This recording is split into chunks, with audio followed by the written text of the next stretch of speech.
नमस्कार साथियों, स्वागत है आप सभी का आपकी अपनी भारत स्टडीज पर।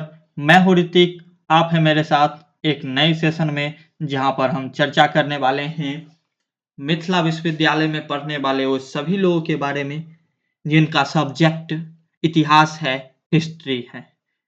साथियों, अगर आप ललित नारायण मिथिला विद्यालय के अंतर्गत पढ़ते हैं या उससे संबंधित किसी भी कॉलेज में पढ़ते हैं और अगर आपका सब्जेक्ट हिस्ट्री है, इतिहास है, चाहे वो ऑनर्स हो या फिर सब्सिडरी हो, दोनों के लिए ही यह क्लास महत्वपूर्ण है।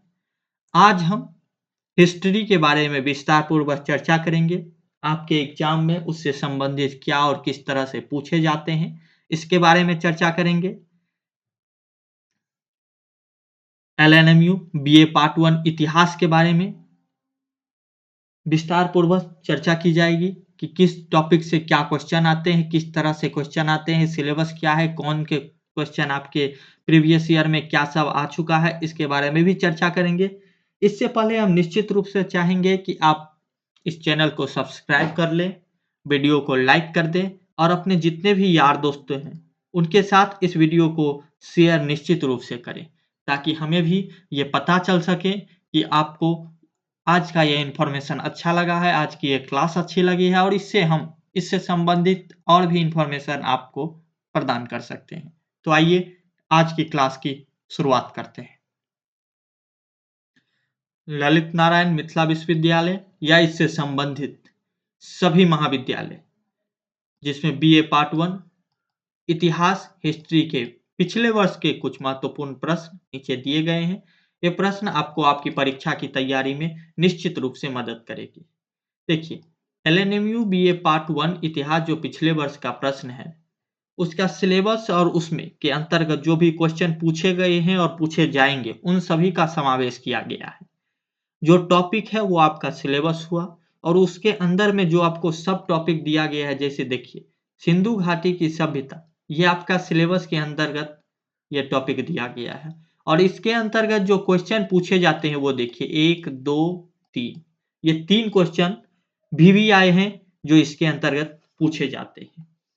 तो इसी तरह से आगे भी आपको टॉपिक और उसके अंतर्गत क्या सब क्वेश्चन बनते हैं, इसकी जानकारी आपको दी जाएगी। देखिए, जैसे कि पहला है सिंधु घाटी सभ्यता। इसमें जो फर्स्ट क्वेश्चन बनता है वो बनता है सिंधु घाटी सभ्यता की विशेषता के बारे में, मुख्य विशेषता पूछ लिया जाता है। सेकंड पूछा जाता है कि मोहनजोदारो और हड़प्पा के उत्खनन से प्राप्त प्रमुख साक्ष्यों का वर्णन कीजिए। और थर्ड पूछा जाता है कि सिंधु घाटी सभ्यता के पतन के कारणों पर चर्चा कीजिए। ये मुख्यतः 3 क्वेश्चन सिंधु घाटी सभ्यता से संबंधित आपके एग्जाम में देखने को मिलती है। अगर इसका आपको पीडीएफ चाहिए तो वो भी आपको मिल जाएगा। उसके लिए आपको टेलीग्राम चैनल ज्वाइन करना पड़ेगा, जिसका लिंक इस वीडियो के डिस्क्रिप्शन में है। आप वहां से भारत स्टडीज टेलीग्राम चैनल को ज्वाइन कर लीजिए, वहां पे इसका पीडीएफ आपको उपलब्ध करा दिया जाएगा। नेक्स्ट बढ़ते हैं। सेकेंड जो आपका टॉपिक है वो है वैदिक इतिहास, वैदिक काल का। इससे संबंधित भी 3 क्वेश्चन जो आपके सम्मुख उपलब्ध है। इसमें जो प्रथम है वो है प्रारंभिक और उत्तर वैदिक समाज में अंतर आपको बताना है। सेकंड है कि वैदिक धर्म और समाज के मुख्य विशेषताओं का वर्णन करना है। और थर्ड है कि महाभारत और रामायण के ऐतिहासिक महत्व पर चर्चा करना है। वैदिक काल में यही 3 VBI क्वेश्चन जो आपके एग्जाम में पूछे जाते हैं और आने वाले वक्त में आपके एग्जाम में पूछे जाएंगे। आपका जब एग्जाम होगा तो वैदिक काल से इन्हीं 3 में से एक क्वेश्चन आपको देखने को मिलेगा। नेक्स्ट है बौद्ध धर्म और जैन धर्म। देखिए, बौद्ध धर्म और जैन धर्म के उदय के कारणों पर चर्चा कीजिए, एक क्वेश्चन ये आपको बन सकता है। नेक्स्ट आपको बन सकता है गौतम बुद्ध और महावीर के उपदेशों की तुलना कीजिए। और लास्ट जो इस टॉपिक से संबंधित क्वेश्चन बन सकता है वो है बौद्ध धर्म के प्रचार और प्रसार में अशोक का योगदान क्या है, ये आपको पूछा जा सकता है। तो यह 3 जो बौद्ध और धर्म से संबंधित जो भी क्वेश्चन होंगे वो 3 महत्वपूर्ण क्वेश्चन आपको दिया गया है। ये 3 क्वेश्चन आप तैयार कर लीजिए, इससे बाहर आपके एग्जाम में कुछ भी नहीं जाएगा। नेक्स्ट है आपका मौर्य साम्राज्य। चंद्रगुप्त मौर्य के शासन की मुख्य विशेषता क्या थी? ये एक पूछा जा सकता है क्वेश्चन आपका। सेकंड पूछा जा सकता है कि अशोक के धम्म नीति का वर्णन कीजिए और उसके प्रभावों पर चर्चा कीजिए, ये आपसे पूछा जा सकता है। और थर्ड, मौर्य साम्राज्य के अंतर्गत पूछा जा सकता है कि कौटिल्य का अर्थशास्त्र और मौर्यकालीन शासन व्यवस्था पर इसका क्या प्रभाव है।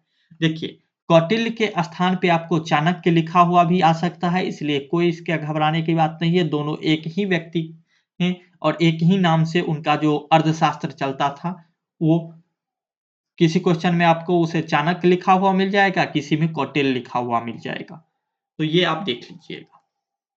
इस तरह से टोटल 3 क्वेश्चन आपको इस मौर्य साम्राज्य से देखने को मिलेगा। उसमें से एक आपको एग्जाम में आएगा। 3 मुख्य जो बन रहा था वो मैं आपके सम्मुख प्रस्तुत कर दिया। नेक्स्ट है आपका गुप्त काल। गुप्त काल में देखिए क्या सब पूछा जा सकता है। जो मिथिला विश्वविद्यालय का चरित्र रहा है पूछने का, जो उसका मनुस्थिति रहा है, उसी के अनुसार ये प्रश्न उपलब्ध कराया गया है आपके लिए। जो पिछले 5-7 सालों का जो पैटर्न रहा है, उसके अध्ययन करने के बाद ही आपके लिए यह प्रश्न उपलब्ध कराया गया है। तो निश्चित रूप से ये आपके लिए महत्वपूर्ण है। गुप्त काल में जो आपसे पूछा जाएगा वो है कि गुप्त काल को भारतीय इतिहास का स्वर्ण युग क्यों कहा जाता है। नेक्स्ट आपसे पूछा जा सकता है कि सम्राट चंद्रगुप्त द्वितीय, जिसे हम विक्रमादित्य भी कहते हैं, के शासन काल की प्रमुख उपलब्धियों का वर्णन कीजिए। और थर्ड आपको पूछा जा सकता है कि गुप्तकालीन कला, संस्कृति और विज्ञान में महत्वपूर्ण विकास पर चर्चा कीजिए। तो गुप्त काल से संबंधित भी आपको ये 3 महत्वपूर्ण क्वेश्चन दिए गए हैं, जिसे आप निश्चित रूप से अच्छे से तैयार कर लें। अगर इन क्वेश्चनों का आपको उत्तर भी चाहिए तो उसके लिए आपको हमें बताना होगा, कमेंट बॉक्स में बताइए कि हाँ, हमें इसका डिटेल वर्णन भी चाहिए, तो भी वो आपको उपलब्ध करा जाएगा। लेकिन इसके लिए इस वीडियो को आपको अच्छे से शेयर करना होगा, लाइक करना होगा और चैनल को सब्सक्राइब करना होगा और कमेंट बॉक्स में आपको बताना होगा, तब ये इसका वीडियो आपको उपलब्ध कराया जाएगा। नेक्स्ट है प्राचीन भारतीय समाज और अर्थव्यवस्था। मनु और याज्ञवल्क्य के धर्मशास्त्रों में वर्णित समाज की संरचना पर चर्चा कीजिए। एक ये आपसे पूछा जा सकता है। एक पूछा जा सकता है कि प्राचीन भारत में कृषि और व्यापार की स्थिति का वर्णन कीजिए। और एक पूछा जा सकता है कि प्राचीन भारत में शिल्प और उद्योग का वर्णन कीजिए। ये टोटल 3 इससे क्वेश्चन बनता है। अभी तक इतना ही बना है और आगे भी इसी 3 से संबंधित आपसे पूछा जाएगा। इससे अतिरिक्त कुछ भी नहीं पूछा जाएगा। नेक्स्ट है आपका कि मध्यकालीन भारतीय इतिहास। मध्यकालीन भारतीय इतिहास में भी 3 क्वेश्चन जो महत्वपूर्ण है वो ये है कि दिल्ली सल्तनत की स्थापना के कारण और प्रभाव क्या थे, ये आपको बताना है। अकबर की धार्मिक नीति, सुलह कुल और उसके परिणामों पर चर्चा कीजिए, ये आपसे पूछा जा सकता है।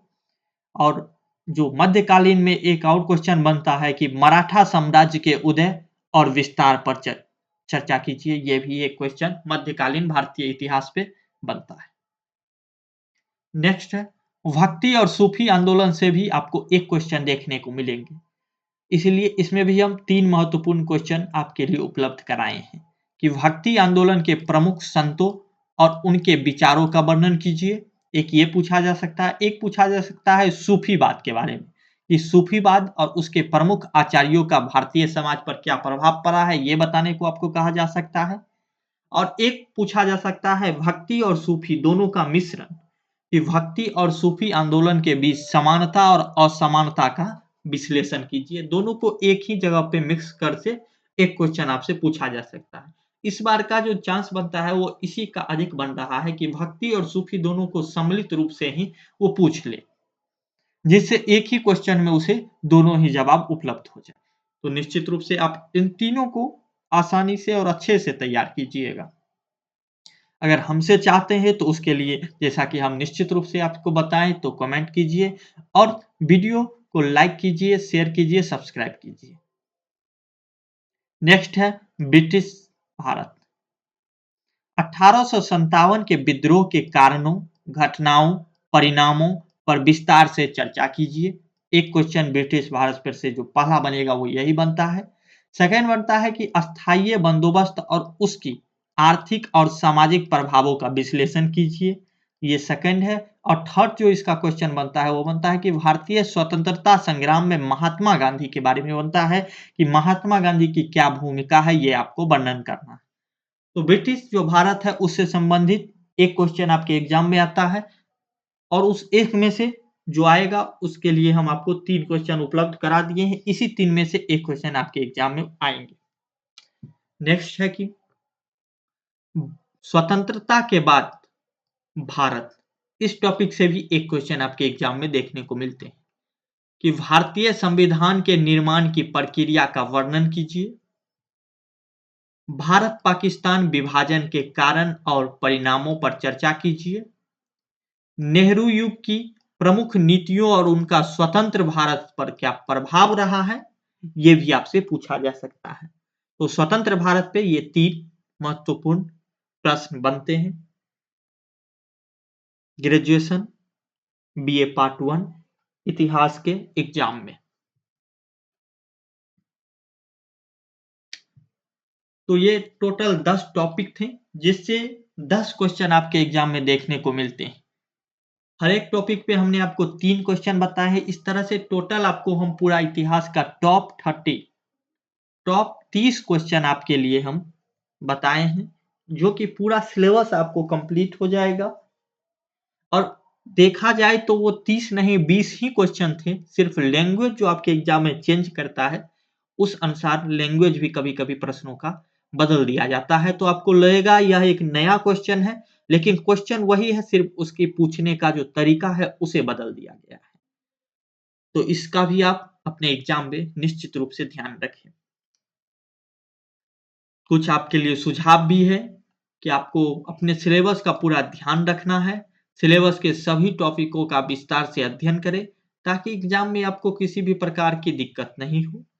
नोट निश्चित रूप से बनाएं, चाहे घटनाएं हो, बिंदुओं हो, उनको नियमित रूप से पुनरावृत्ति भी करें।